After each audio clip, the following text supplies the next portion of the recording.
Donc, je suis le professeur Catherine Laporte, je suis médecin généraliste installée dans Clermont-Ferrand et je suis directrice du département de médecine générale de la faculté de médecine et on va parler cannabis parce que c'est une substance très usitée en France en ce moment et qu'elle a un versant thérapeutique qui arrive également en France.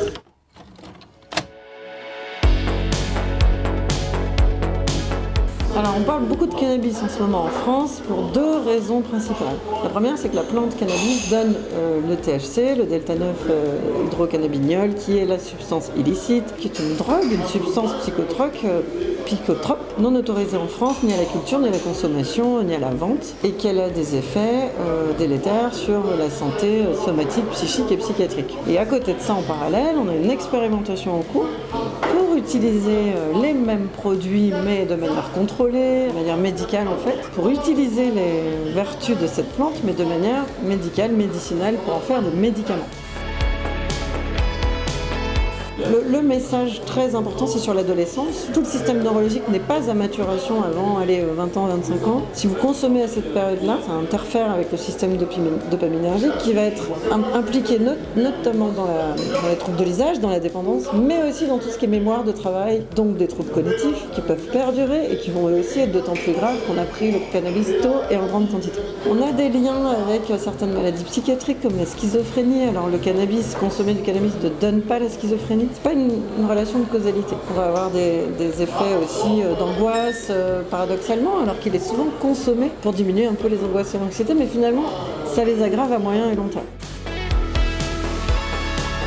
Les bénéfices de la consommation sont très subjectifs et ressentis, c'est-à-dire qu'en consommation immédiate, vous allez vous sentir mieux, moins anxieux, vous allez mieux vous endormir. On rapporte souvent aussi l'expérience des asthmatiques qui disent qu'en fait, au moment où ils fument, ils sont détendus et plus à l'aise. Mais en fait, c'est la combustion, la chaleur et le produit qui, en immédiat, va un peu les aider bronchodilater. Et dès le moyen et long terme, ça aggrave. Donc le bénéfice est très ressenti, en fait. Donc c'est ça qui est compliqué à expliquer aux gens, c'est que pour un bénéfice ressenti immédiat, qui est réel, eh ben, il y a tout un tas d'effets secondaires derrière. C'est pour ça qu'on expérimente et qu'on les teste en médicaments.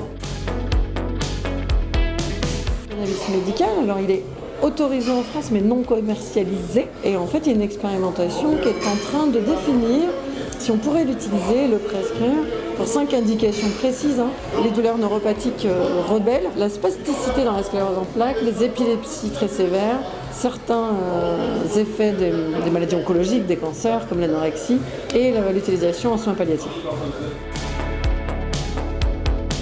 Ce que je peux te dire en termes de législation, c'est que la France réfléchit. Elle a notamment, ça y est, admis l'idée des expérimentations en termes de cannabis médical, et on peut quand même dire pour la recherche que, effectivement, quand on prescrit, on a envie de savoir scientifiquement, et le savoir scientifique, c'est la recherche. Donc tout ce qui part de l'expérimentation va aboutir à des projets de recherche pour pouvoir prouver un peu ce qu'on est en train de faire. Ça, c'est indéniable. Maintenant, la législation, j'ai envie de vous dire, moi je suis médecin, elle m'importe peu, parce que mon message sur la santé sera le même. Que le produit soit licite ou illicite, je vais vous donner, si vous venez me voir demain en consultation, le même conseil sur la modération, le même conseil très lié à votre santé à vous. Je ne vais pas juger, je ne vais pas dire c'est bien ou c'est mal, je vais juste être sur quel type de problème ça peut vous poser en termes somatiques et psychiatriques, on l'a dit, mais aussi sur votre vie sociale, sur votre vie professionnelle. En tout cas, il faut séparer les deux débats et les effets ne seront pas moindres si ça devient légal. Après, il y a des pays qui ont essayé, c'est très difficile de comparer parce que les cultures sociétales sont tellement différentes. Ce qu'on voit bien déjà, c'est que ça n'a pas complètement diminué les consommations ni le trafic. C'est balbutiant, ça dépend des pays, donc c'est un peu compliqué de prédire quand même.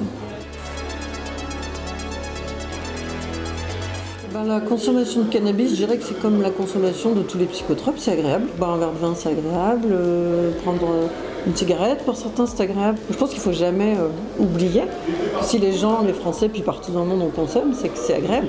Ça détend, ça rend plus social, ça rend les choses plus drôles. Enfin, il y a ce côté peut-être de sociabilisation. Alors c'est peut-être ça qu'il faut interroger. Pourquoi on a besoin de ça pour se sentir mieux en société? C'est peut-être des choses à interroger.